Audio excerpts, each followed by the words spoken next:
Okay, this is Derived Energy versus the Sceptical Heretic, part 3. If there's any hissing sound in the background, I apologise for that, but I'm sure it won't detract too much from this video, I hope at least. Okay, so you started your last video to me, and you tried to undermine the notion that you tried to undermine the Benatarian asymmetry by drawing attention to the notion that there are philosophical constructs that ring true regardless of the subjectivity of the person who makes them, but they can still be logically flawed. And you brought into play the old chestnut, it's impossible to be omnipotent, because if a being, i.e. God, is omnipotent, can he create a rock that he cannot lift? And I think this perfectly illustrates how the human mind can create notions that run against logic, and therefore they undermine these notions, even if these notions intuitively make sense. You know, the notion of omnipotence making intuitive sense. But I think it's just the notion of omnipotence is just something that mankind wanted. It was a quality that mankind wanted to attribute to a god, to create meaning to people's lives when there is no meaning. You know, omnipotent, omniscient, all-powerful, all-knowing. You know, these are some of the arguments that have undermined religion. You know, and the problem of evil, of course. But I don't see how that affects the Benatarian asymmetry. I mean, it's quite clear, it's quite straightforward.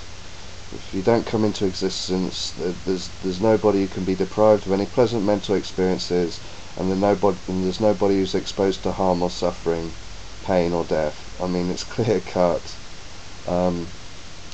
It makes logical sense, and it doesn't run up against any logical barriers. So I just dismiss that argument. Then you go into you talk about the philosophy of law and the philosophy of intent, and it seems that you're trying to undermine the notion of the validity of antinatalism by arguing that people don't have a foreknowledge of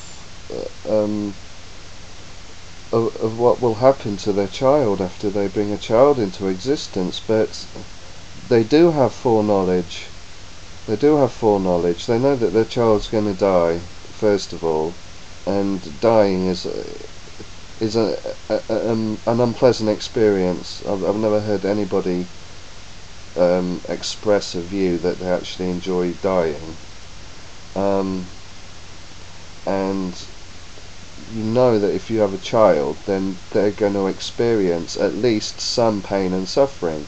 I mean, if there's any viewer here who would like to talk about their life and say that they've never experienced any pain or any suffering whatsoever, then I'd like to hear from them, because it's incompatible with the human condition. And if they haven't experienced any suffering or pain, then they will do. It's guaranteed. It's inevitable, you know. So parents, they do have foreknowledge. They know that their child's going to suffer pain at some points in their life. They know their child's going to suffer at some points in their life, and they know for a fact, inevitably, inexorably, their child is going to die. So these are parts of foreknowledge that everybody has, you know, before they decide to have a child. So there is foreknowledge. So you can attribute a negative value judgment to procreation, because you're creating unnecessary pain, unnecessary suffering, and an unnecessary death, when if you don't procreate, then there's no one who's being deprived of any pleasant experiences, any happiness, you know. Let me see. Right, you talked about, you know, I mentioned in my last video that paedophilia and necrophilia were universally problematic morally, to put it mildly. And you talked about ancient Venetian societies and Greek social systems, Spartan. Okay, then I will just make my examples more brazen then, and see how you can respond to these ones. Okay, alright, I challenge you to find any historical evidence that suggests that it's ever been morally acceptable to get a 2-year-old kid, to molest them, to torture them, then to slowly burn them until they're like a charred corpse, and then to copulate with a charred corpse in front of the mother, the father, and the grandparents. You're not going to find any historical evidence to suggest that has ever or ever will be morally acceptable. It's morally repugnant. I feel sick thinking of these examples where you cannot conceive of any or look back in the history books and find examples of those sorts of behaviours being morally acceptable. So good luck with that one.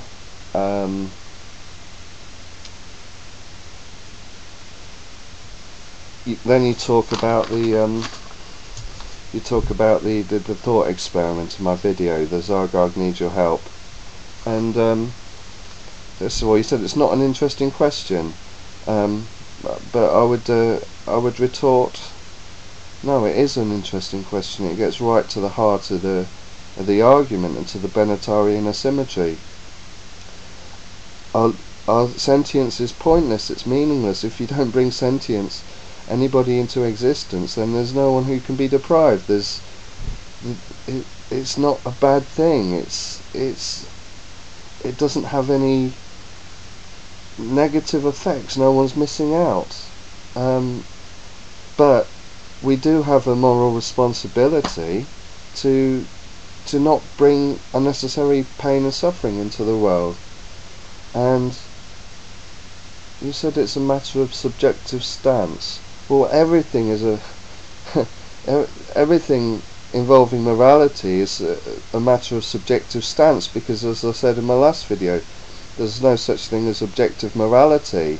But what we can do is we can educate societies, and we can educate other people into recognizing that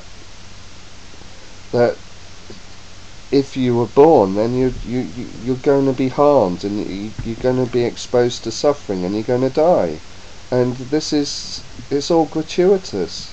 It really is, because, as I keep saying, you can't deprive the non-existent. So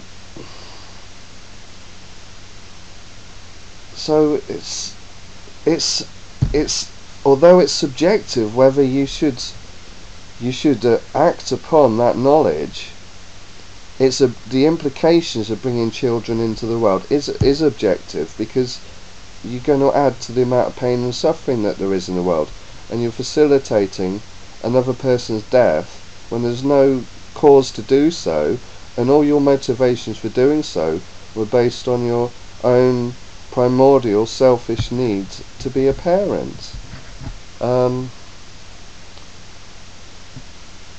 You say that you thought that my intent was to make kind of a religious, superstitious religion argument, but what religion isn't superstitious? You said that I was trying to make an analogy between the suffering of Jesus for the salvation of the world, but this is inaccurate. I mean, the video is all about procreation, the morality of procreation. It's about creating life and bringing life and sentience and consciousness into the world that doesn't up to now exist.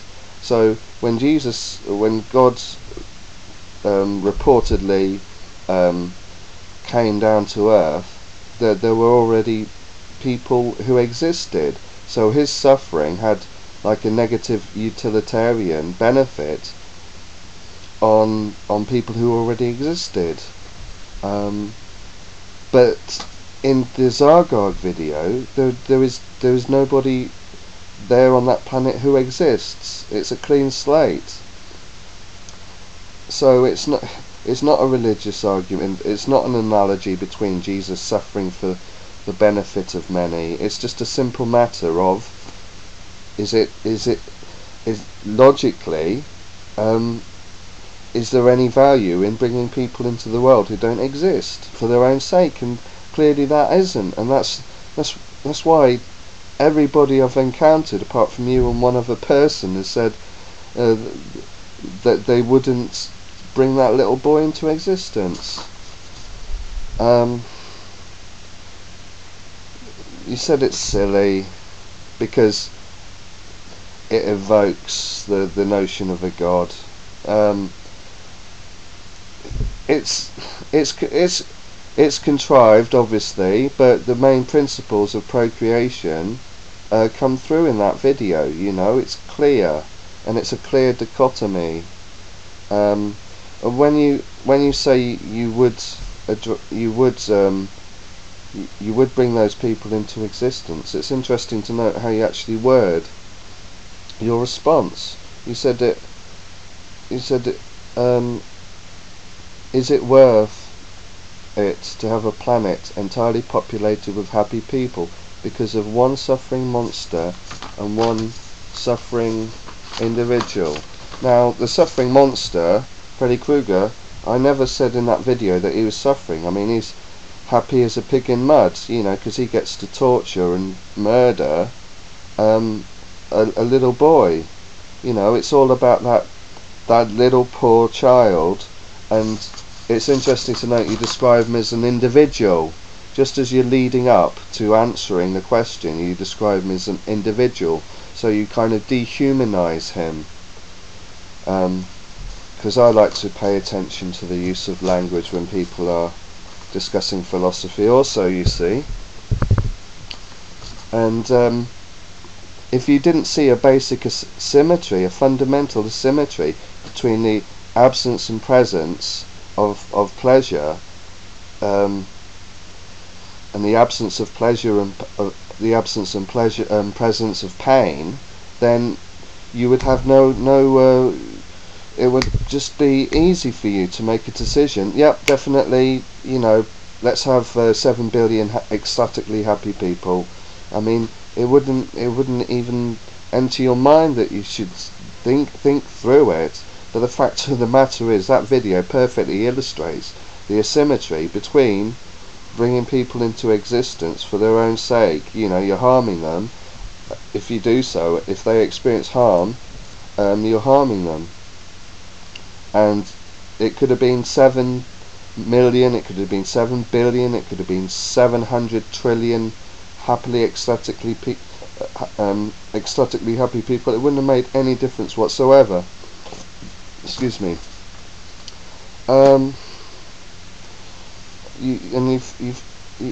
You describe this thought experiment as a false dichotomy. Now, I found a definition here of false dichotomy, and it says a false dichotomy is a dichotomy that is not jointly exhaustive. There are other alternatives. Now, in that thought experiment, there are no other alternatives. Either you populate that world with 7 billion ecstatically people, 7 billion happily ecstatic people, and one suffering boy, or you don't. You know, so where are the other alternatives? There are 2 alternatives. All that is not mutually exhaustive. The alternatives overlap. Well, again, the alternatives don't overlap. You either give your consent for that planet to be populated, or you don't. So it's not mutually exhaustive. The alternatives don't. I mean, it is mutually exhaustive. The alternatives don't overlap. So I'm afraid you're going to have to do better than that.